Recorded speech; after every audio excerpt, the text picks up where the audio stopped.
Hola Valeria, ¿cómo estás?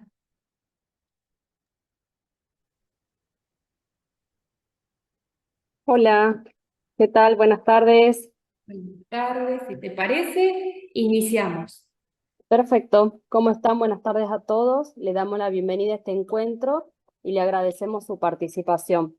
Mi nombre es Giselle Curtade, soy integrante de la Comisión de Capacitación del Colegio de Bioquímicos de Salta y en el marco de las actividades previstas por el mes del bioquímico, tenemos organizado una serie de charlas en donde vamos a dar lugar a relevancia clínica de anticuerpos anti-DNA y anti-SMIT en pacientes con lupus eritematoso sistémico, según los criterios ELUAR 2019 en el Hospital San Bernardo, a cargo de la doctora María Valdés, instructora de la Residencia de Bioquímicos de Salta, ex residente de la Residencia de Bioquímica Clínica de Salta, diplomada en enfermedades autoinmunes e inflamatorias de la UCA y bioquímicas del Servicio de Inmunoserología del Hospital San Bernardo.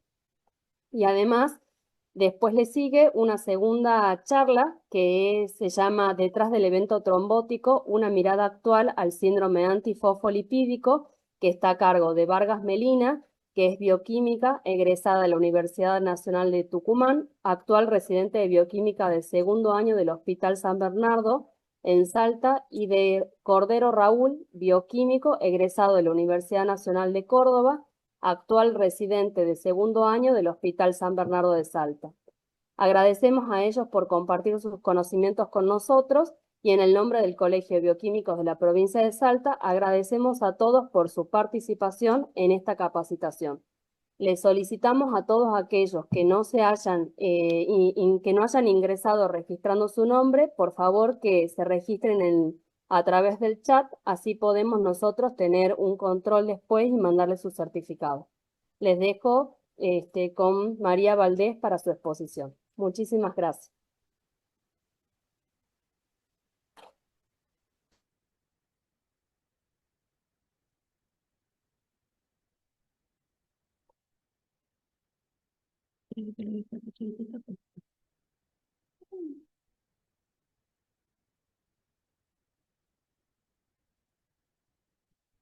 Y con esto Bueno, buenas noches. Agradezco al Colegio Bioquímico por la invitación, tanto de la residencia como la mía, y en esta oportunidad voy a exponerles un trabajo, el cual fue presentado el año pasado en las jornadas científicas del Hospital San Bernardo. Este trabajo se titula Relevancia clínica de los anticuerpos anti-DNA doble cadena y anti-SMIT en pacientes con lupus eritematoso sistémico según los criterios celular 2019 en pacientes del Hospital San Bernardo.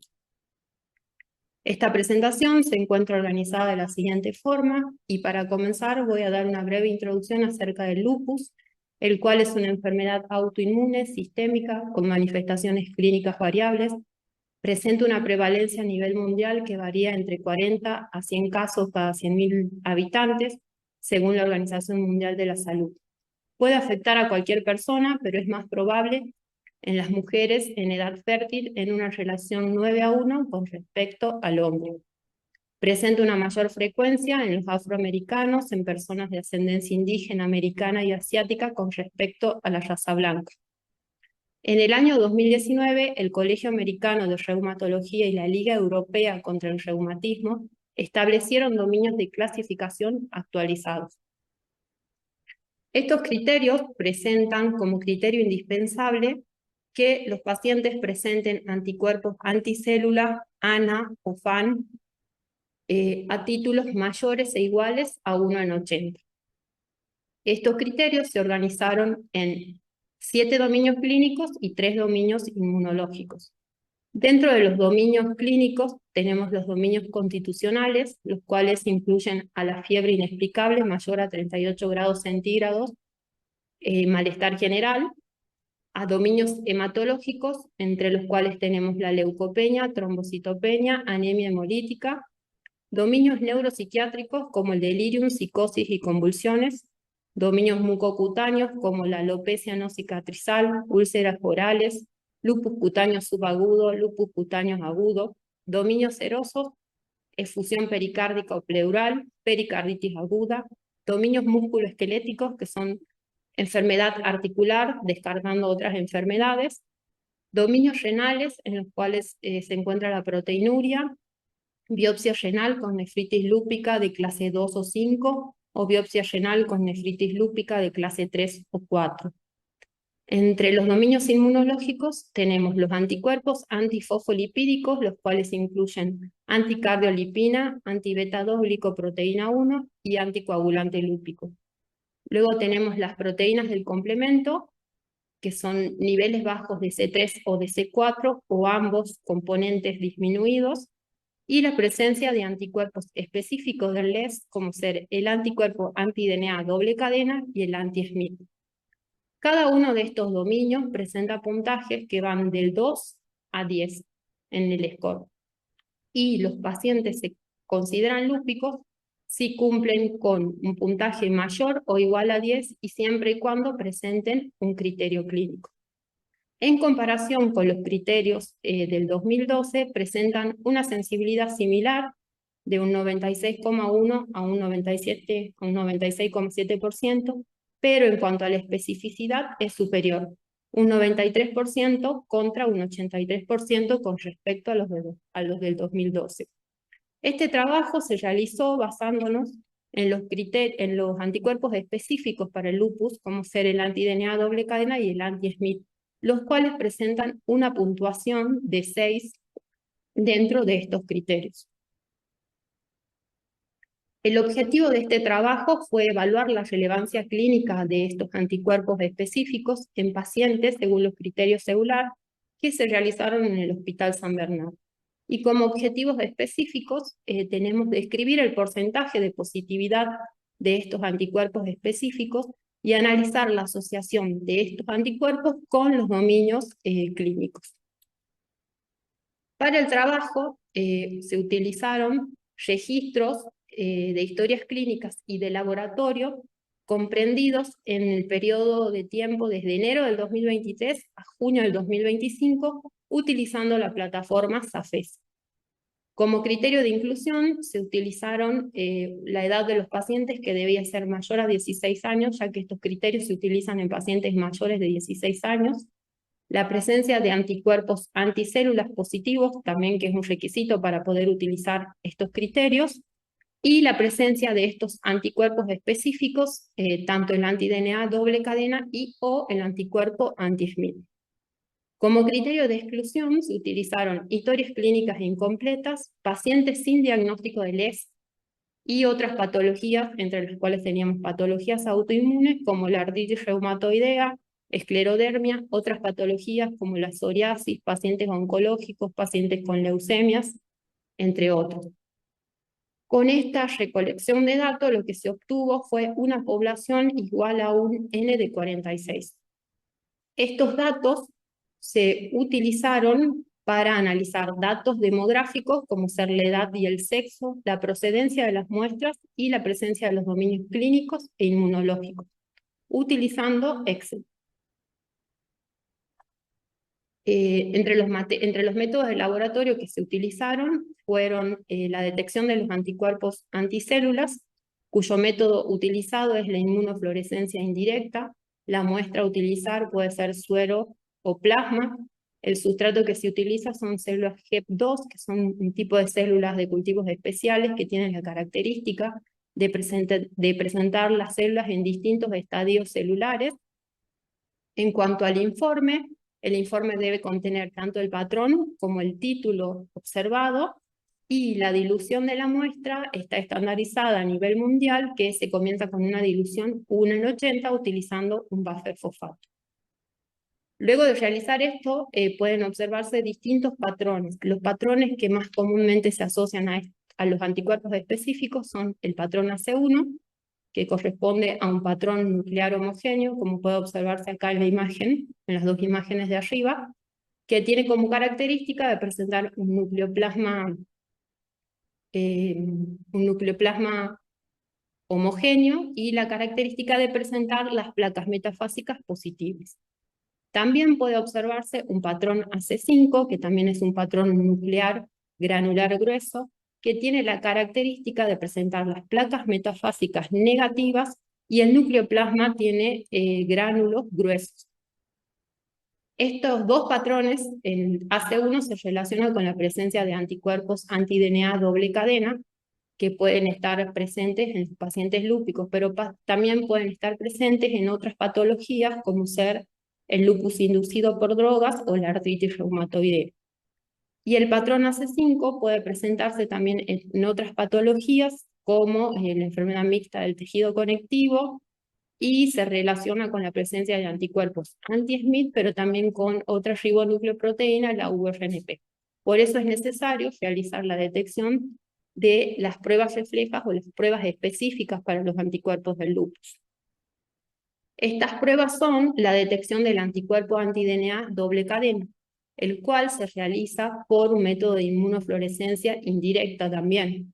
La muestra a utilizar es suero o plasma, la dilución de la muestra es 1 en 10 con buffer fosfato. El sustrato utilizado es la Critidia lucilae, que es un parásito flagelado que tiene la característica de presentar una mitocondria de gran tamaño, denominada kinetoplasto, como puede observarse acá en la imagen, que sería el circulito este más grande. Este kinetoplasto es rico en DNA doble cadena, por lo tanto aquellos pacientes que presenten anticuerpos anti-DNA doble cadena van a colorear tanto el kinetoplasto como el núcleo de la Critidia lucilae, y se informa el título de este patrón. En el caso de los anticuerpos anti-Smith, el método utilizado para la detección es un enzima inmunoensayo. La muestra también es suero-plasma. La dilución va a depender del fabricante, de la marca del reactivo que utilicemos. El sustrato es una ribonucleoproteína que se encuentra adherido a una fase sólida, como bueno, puede observarse acá en la imagen, y se debe informar el título de este anticuerpo. En cuanto a los resultados que se obtuvieron, fueron: el 83% de los pacientes estudiados presentaron un patrón AC1, el cual corresponde a un patrón nuclear homogéneo, mientras que el 17%, como puede observarse acá en esta imagen, presentó un patrón AC5, que es un patrón nuclear granular grueso. En cuanto a los dominios inmunológicos para confirmar, digamos, la presencia de estos anticuerpos, tenemos que el anticuerpo anti-DNA se presentó en un 67% en los pacientes. Luego tenemos las proteínas del complemento que se encontraban consumidas en un 35%. Los anticuerpos anti-Smith se presentaron en un 17% de la población, y la presencia de ambos anticuerpos, tanto el anti-DNA doble cadena como el anti-Smith, se presentaron en el 15% de estos pacientes.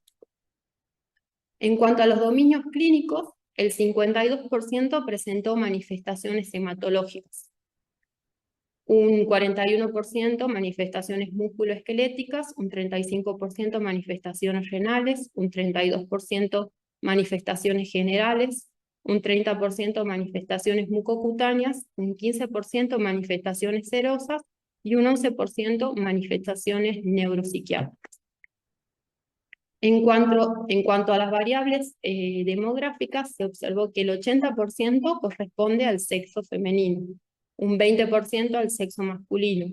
La edad promedio de la población estudiada en total fue de 36,6 años, la edad promedio del sexo femenino de 35 años, y la edad promedio del sexo masculino de 42 años. En cuanto al origen de estas muestras, el 43% correspondía a pacientes internados, un 33% a pacientes ambulatorios y un 24% a muestras derivadas del interior y de Salta Capital, de otros hospitales.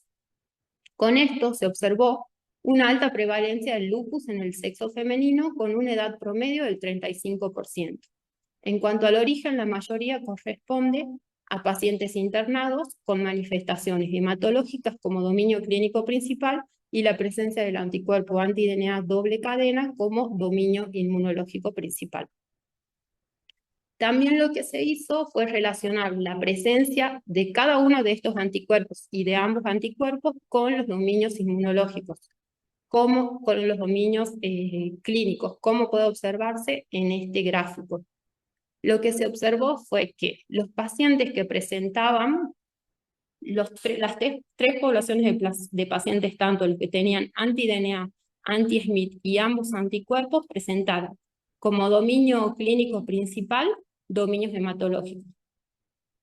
Luego se observó que los pacientes que presentaban solamente anticuerpo anti-SMIT presentaron, en segundo lugar, dominios generales, a diferencia del resto de los pacientes que presentaron manifestaciones musculoesqueléticas y renales como dominio en secundario.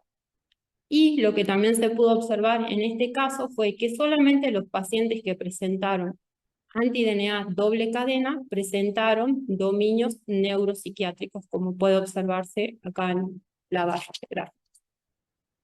Esto se correlaciona con distintas publicaciones en las cuales se estudió la asociación de la presencia de distintos anticuerpos, entre ellos el anti-DNA, en las manifestaciones neuropsiquiátricas del lupus. En estas publicaciones puede observarse en el lado izquierdo una barrera hematoencefálica conservada, la cual está constituida por un endotelio conservado, los oligodendrocitos, las neuronas, las células de la microglía, cada una de las cuales cumple una función tanto en la estructura como funcional a nivel nervioso. En el caso de esta parte de la imagen, como puede observarse en el lado derecho de la imagen, el endotelio tiene la presencia de citoquinas inflamatorias, la presencia de anticuerpos, que estos anticuerpos se observó en estas publicaciones que uno de estos anticuerpos eran los anti-DNA, y la presencia de células inflamatorias, es decir, el endotelio está sometido a una neuroinflamación y a la presencia de autoanticuerpos.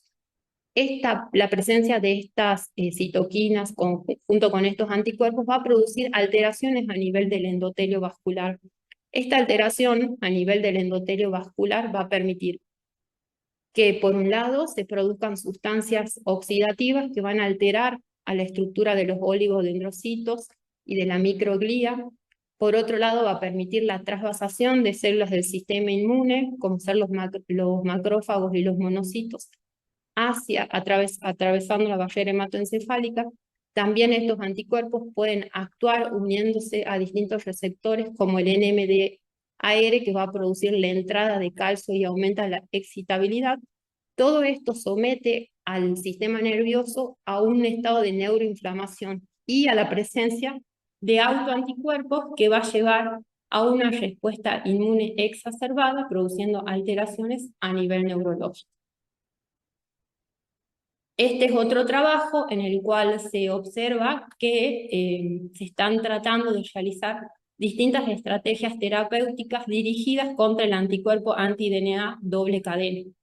Este anticuerpo anti-DNA doble cadena, a nivel del sistema nervioso, va a producir un lupus neuropsiquiátrico. Se vio que por dos mecanismos, por un lado, produce la activación de las caspasas, lo cual inhibe la activación, lo cual produce la apoptosis de las células neuronales. Y por otro lado, se une al receptor del glutamato, como dije anteriormente, produciendo la entrada de calcio y produciendo una neuroexcitación a nivel del sistema nervioso. A nivel renal, se vio que estos anticuerpos van a activar o producir la liberación de ciertas proteínas que van a llevar a la apoptosis de los podocitos, por lo tanto, va a producir una alteración de la barrera de filtración. También va a inducir a la síntesis de factores proinflamatorios que van a llevar a la infiltración de células del sistema inmune a nivel renal y a la proliferación de estas células del sistema inmune, contribuyendo de esta manera a la nefritis lúpica. Y por otro lado, también estos anticuerpos van a producir la activación de mediadores fibrinolíticos que van a llevar a que se produzca una glomeruloesclerosis, que sería ya la esclerosis y la activación de los fibroblastos a nivel del riñón. Y también a nivel cutáneo se vio que la presencia de estos anticuerpos va a llevar a la apoptosis de los queratinocitos y a la liberación de factores proinflamatorios, los cuales van a contribuir a las manifestaciones del lupus cutáneo.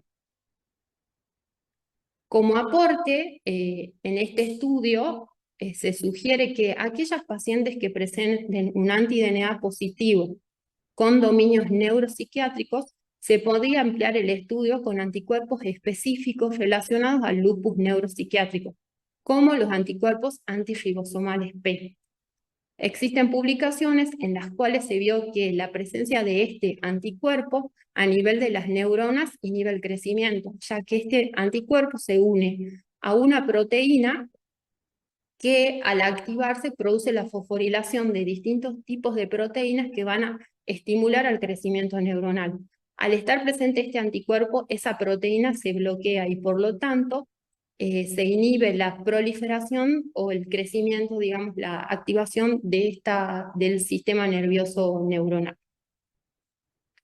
Y como conclusión del trabajo, en base a los datos analizados, se debería solicitar pruebas inmunológicas como anticuerpos anticélulas y anticuerpos específicos del LES, principalmente los anti-DNA doble cadena, en pacientes femeninas en edad fértil que sean hospitalizadas y que presenten como manifestación clínica principal alteraciones hematológicas como la trombocitopenia severa, leucopenia y hemólisis autoinmune, descartando previamente otras causas, acompañada de otras manifestaciones como ser las musculoesqueléticas y o renales, ya que la detección precoz de este anticuerpo puede apoyar, orientar al diagnóstico y al tratamiento más temprano en estos pacientes con lupus, ya que en caso contrario podrían desarrollar alteraciones irreversibles, como es en el caso de la falla renal.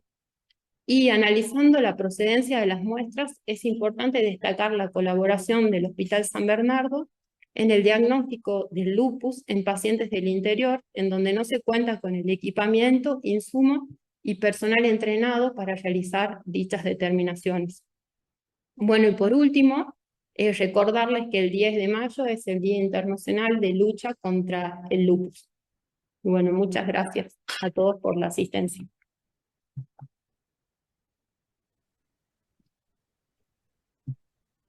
Muchísimas gracias, la verdad que muy interesante el trabajo que presentaste. Ahora le damos lugar a los residentes para que se luzcan con su Ateneo y dejamos preguntas en el chat para después, antes de finalizar la charla, así nos pueden responder si hay alguna inquietud.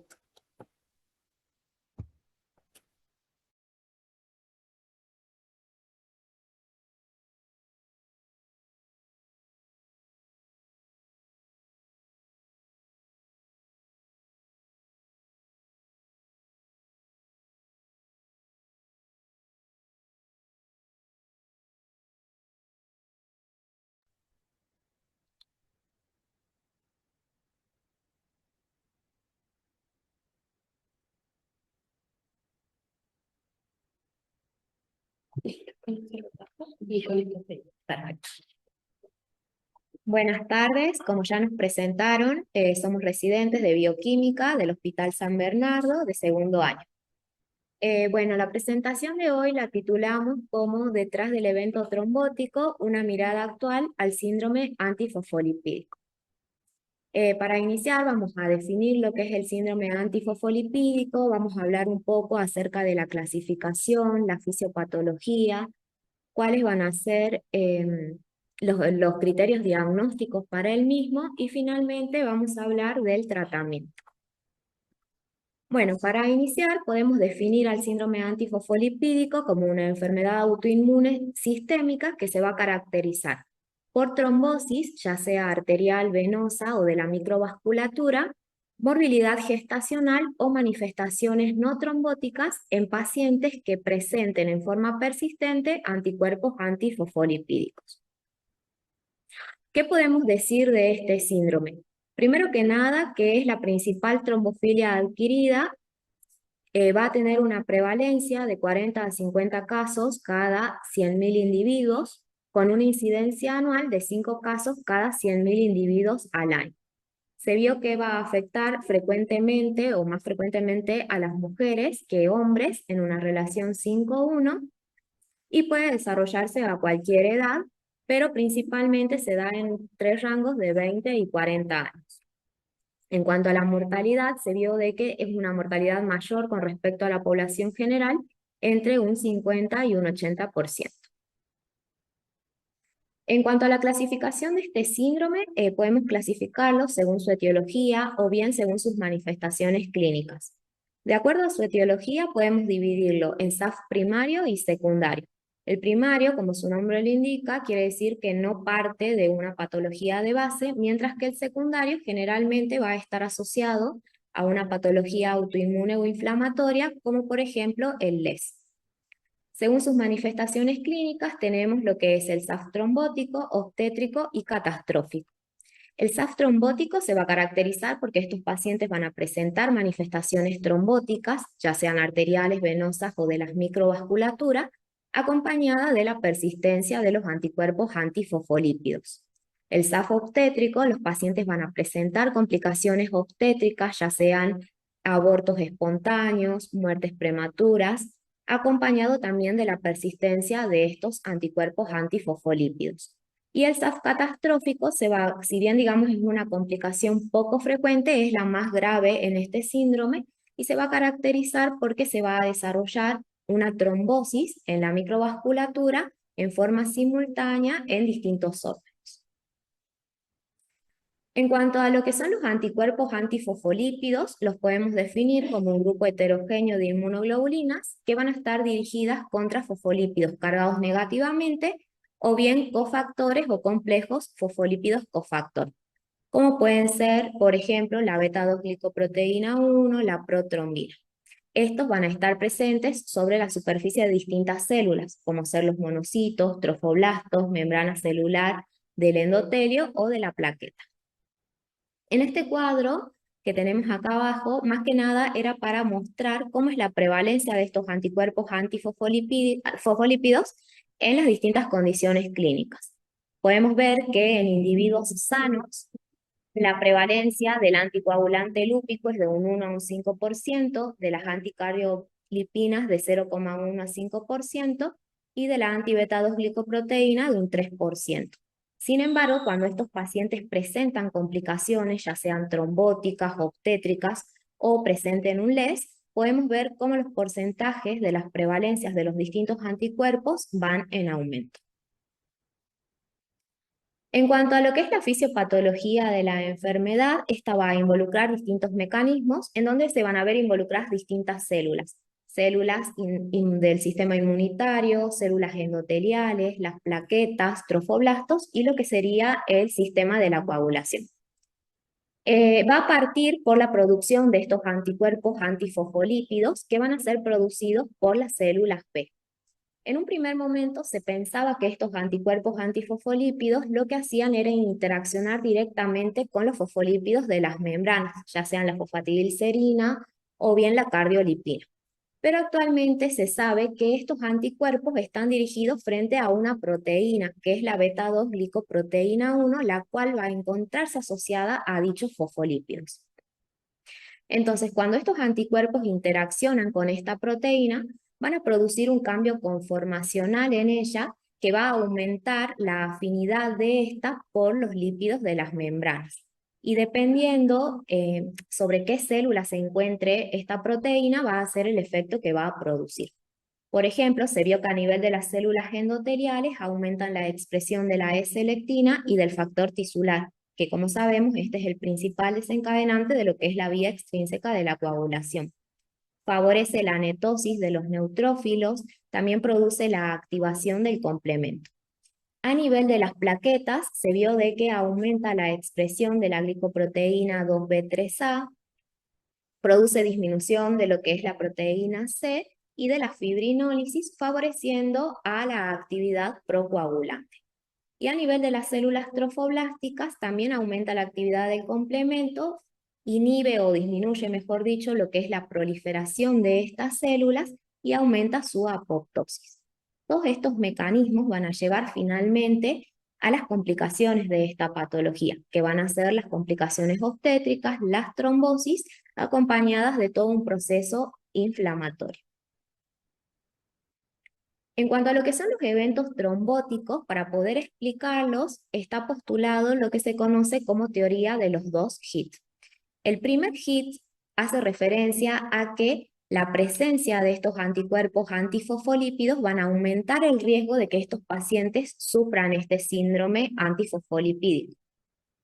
Pero esto no es suficiente para que ellos desarrollen los eventos trombóticos. Para ello ocurre lo que se conoce como segundo hit, en donde tiene que haber una condición, ya sea un proceso infeccioso, un proceso inflamatorio, que el paciente haya sufrido una cirugía o esté consumiendo algún tipo de medicación, por ejemplo, los anticonceptivos orales, que desencadenen en el paciente la manifestación trombótica. En esta parte de la gráfica, más que nada era para mostrar que estos anticuerpos antifosfolípidos no solo se van a unir a la beta-2 glicoproteína para poder activar las distintas células, sino que también lo pueden hacer con otros receptores, entre ellos la anexina 2, los receptores TLR 2, 4 y 8, o el receptor LRP8, que es un receptor que está asociado a las lipoproteínas de baja densidad. Entonces, de esta forma van a desencadenar una cascada de señales que finalmente se va a traducir en un fenotipo trombótico. En cuanto a lo que son los criterios diagnósticos, estos que colocamos acá son los de Sapporo, en donde para poder hacer el diagnóstico de esta patología se requiere de requisitos clínicos y requisitos analíticos. Dentro de lo que son los requisitos clínicos tenemos la trombosis vascular, en donde debemos tener uno o más episodios clínicos de trombosis, ya sea arterial, venosa o de pequeños vasos, en cualquier tejido u órgano, que sea confirmado ya sea por diagnóstico de imagen o bien por histopatología. En cuanto a lo que es la morbilidad gestacional, tenemos de que las pacientes pueden tener una o más muertes fetales que sean inexplicadas de fetos morfológicamente normales en la semana 10 o posteriores de gestación. O bien uno o más nacimientos prematuros de neonatos normales en la semana 34 o anteriores a la gestación debido a eclampsia, preeclampsia o insuficiencia placentaria grave.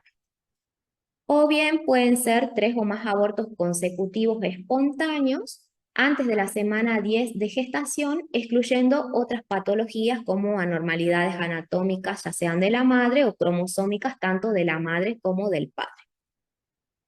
En cuanto a lo que son los requisitos analíticos, que es en donde va a participar el laboratorio, vamos a tener que hacer la determinación de los distintos anticuerpos antifosfolípidos. Entre ellos tenemos el anticoagulante lúpico, la presencia de los anticuerpos anticardiolipina, tanto de tipo IgG como de tipo IgM.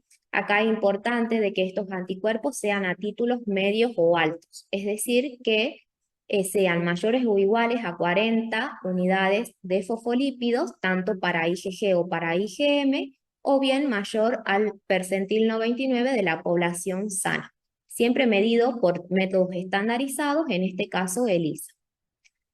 También dentro de los requisitos analíticos tenemos la presencia de los anticuerpos anti-beta-2 glucoproteína 1, tanto de tipo IgG o de tipo IgM, con títulos superiores al percentil 99 de la población sana, también determinados por una técnica estandarizada. Vamos a decir que es un diagnóstico de SAF definitivo cuando tengamos presente un requisito clínico y un requisito analítico, teniendo en cuenta dentro de lo que es el requisito analítico de que debe ser positivo en 2 ocasiones separadas por un intervalo de 12 semanas. Como dije, si bien digamos las principales complicaciones o manifestaciones que se presentan en el síndrome antifosfolipídico son las trombóticas y obstétricas, pueden haber otras manifestaciones asociadas a esta patología. Si bien estas no se encuentran dentro de los criterios diagnósticos, pueden ser útiles a la hora de estudiar la clínica de estos pacientes. Bien, dentro de ellos tenemos, por ejemplo, manifestaciones cardiovasculares, como una cardiomiopatía, una aterosclerosis acelerada. Dentro de las pulmonares, una hemorragia difusa alveolar. Una de las que es más frecuente es una manifestación dermatológica conocida como líbedo racemosa o reticulares, que básicamente, como se puede ver en la imagen, es una coloración rojiza en la piel que va a tener como una disposición regular o ramificado. Dentro de las manifestaciones renales, la principal es la nefropatía asociada al SAF, y tenemos otras complicaciones hematológicas, por ejemplo, como la trombocitopenia, la anemia hemolítica autoinmune. Estas no se incorporan dentro de los criterios diagnósticos porque también son manifestaciones que pueden compartirse con otras patologías, ya sean autoinmunitarias o inflamatorias.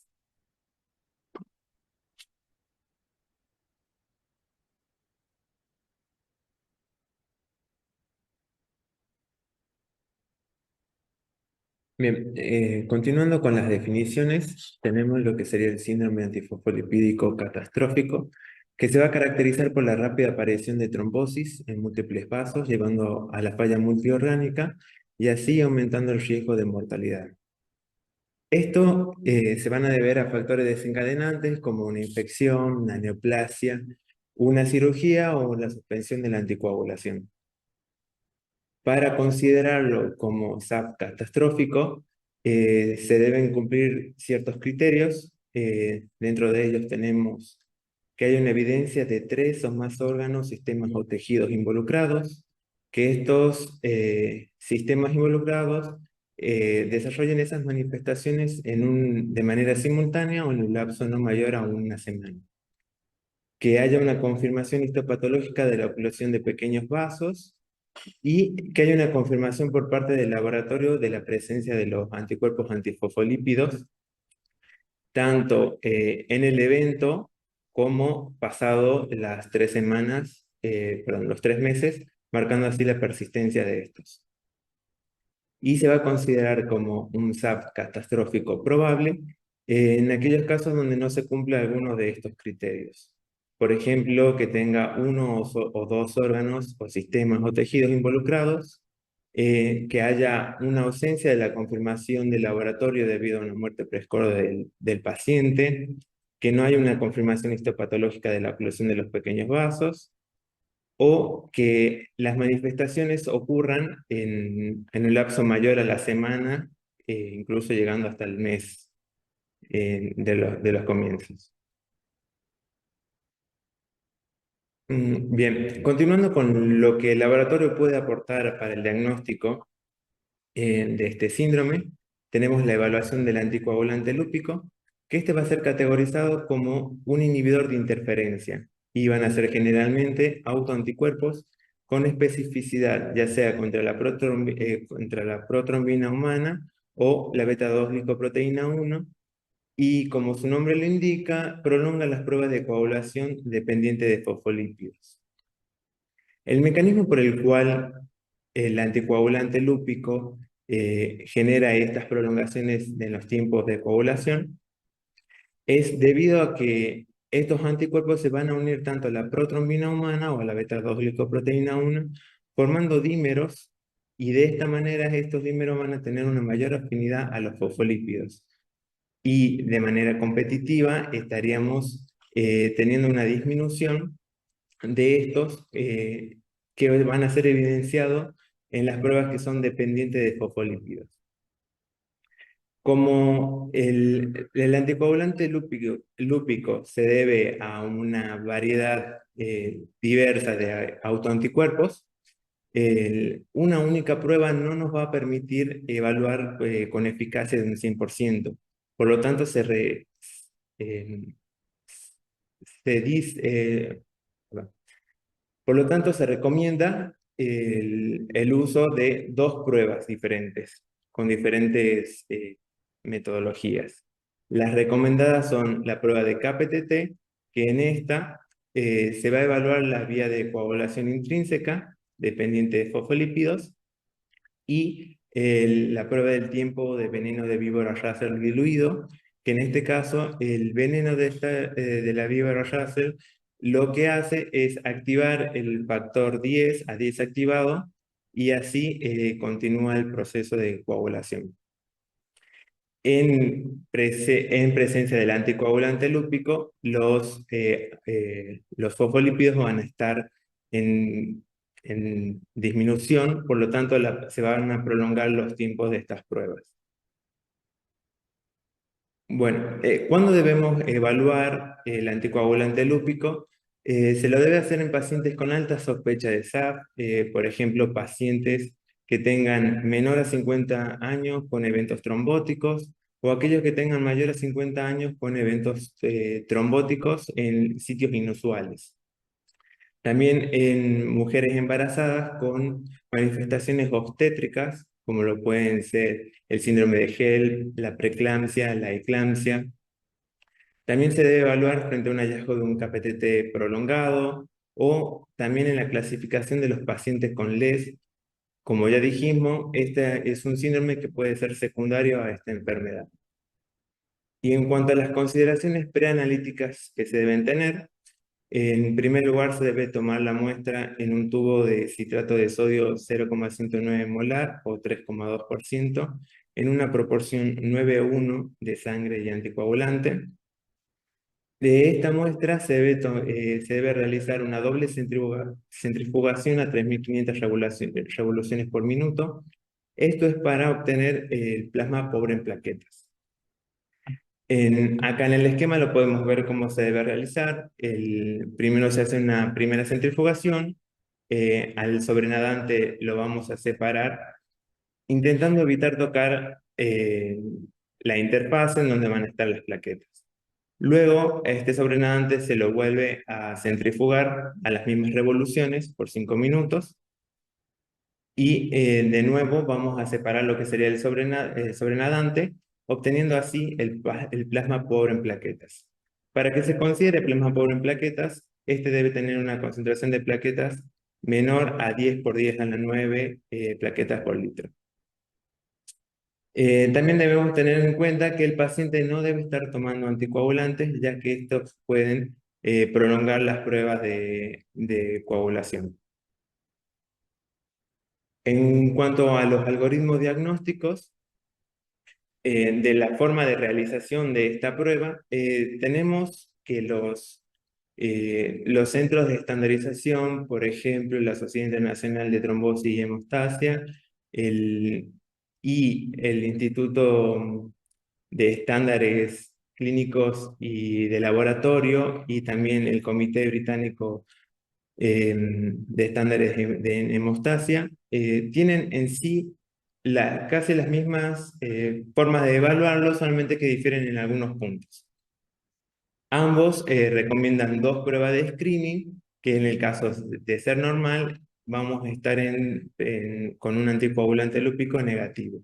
En el caso de ser prolongado, se debe realizar una prueba de mezcla, que en el caso de corregir, no se va a realizar el procedimiento confirmatorio, dando por terminado como un anticoagulante lúpico negativo y atribuyendo a la prolongación de las pruebas de screening a una deficiencia de factores.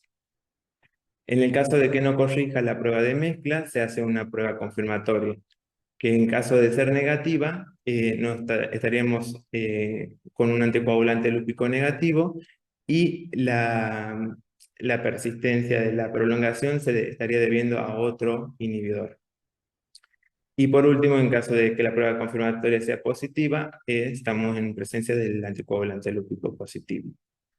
A diferencia de este algoritmo, el segundo, lo que cambia es que ante las pruebas prolongadas de screening, se van a realizar tanto las pruebas confirmatorias y de mezcla en manera simultánea, que teniendo una confirmatoria positiva y la prueba de mezcla corrige, vamos a estar en presencia de un anticoagulante lúpico positivo, con una posible concomitancia de un déficit de factores.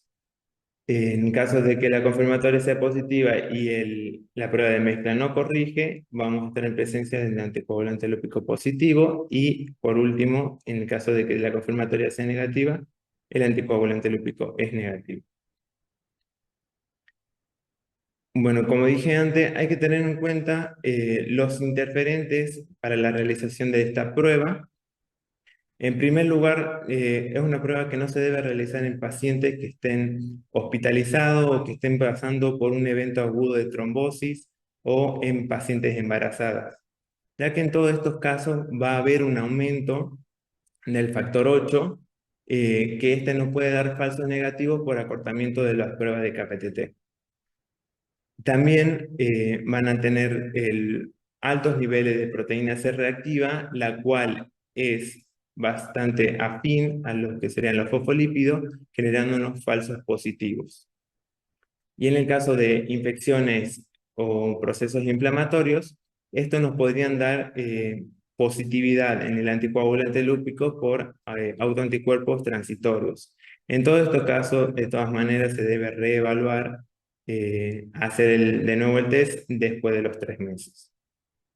En cuanto a la medicación que no sea anticoagulante y que pueda estar generando algún cambio en lo que sería la inmunidad, por ejemplo, en pacientes pediátricos inmunizados, también nos podrían estar dando pues, un test positivo de manera transitoria. Y por último, en el caso de los anticoagulantes, vamos a tener ciertas características que detallar en cada uno. En cuanto a los antagonistas de la vitamina K, nos pueden dar tanto falsos positivos como negativos. Lo ideal sería interrumpir la terapia con antagonista de la vitamina K, si es posible, obviamente siempre por indicación médica, o hacer un cambio por heparinas de bajo peso molecular.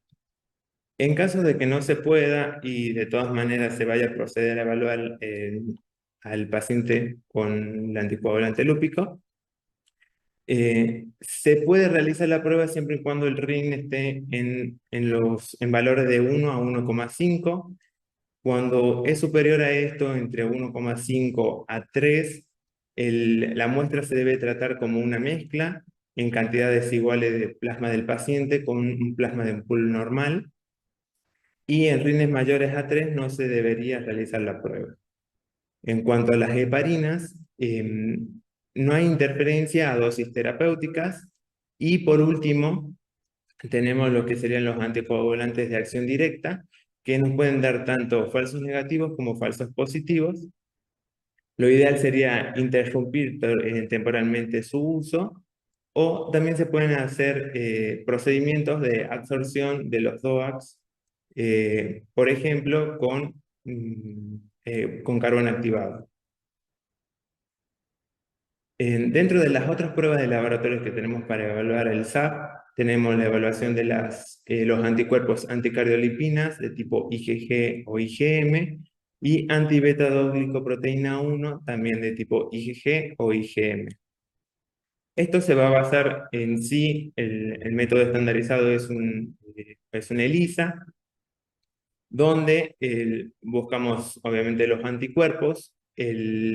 A lo que van a estar dirigidos los anticuerpos, la anticardiolipina, esta debe ser dependiente de la beta-2-glicoproteína 1 porque esto aumenta la especificidad.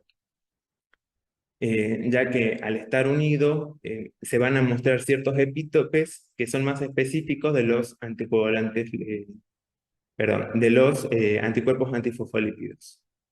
Y por otro lado, la beta-2-glicoproteína 1 va a estar unida a la fase sólida de manera como la proteína entera. Bueno, una vez que se unen los anticuerpos del paciente, se le va a agregar un conjugado dirigido tanto contra la IgG o la IgM humano, que este conjugado va a estar conjugado ya sea con una enzima.